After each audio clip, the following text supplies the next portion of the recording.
High বন্ধুরা, দেখো আজ আমি ঠাকুর দেখতে বেরিয়েছি। ঠাকুর দেখতে বেরিয়ে তোমার সঙ্গে ঠাকুরের মূর্তি ছবি শেয়ার করছি। দেখো কত সুন্দর প্যান্ডেল। বন্ধুরা দেখো, আমি দেখে এমন আনন্দ পাচ্ছি, তোমাদেরকে আনন্দ দেওয়ার সুযোগ করে দিচ্ছি। বন্ধুরা দেখো, আনন্দ করো। দেখো কত সুন্দর প্যান্ডেল। বন্ধুরা যদি ভালো লেগে থাকে কমেন্ট করো এবং পাশে থেকো, সাথে থেকো। বন্ধুরা কেমন হয়েছে ভিডিওটা শেয়ার করলাম তোমাদের সঙ্গে, তোমাদের সবার কাছে তুলে ধরলাম।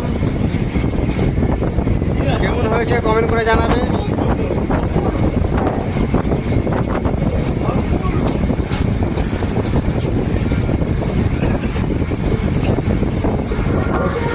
দেখো প্যান্ডেল।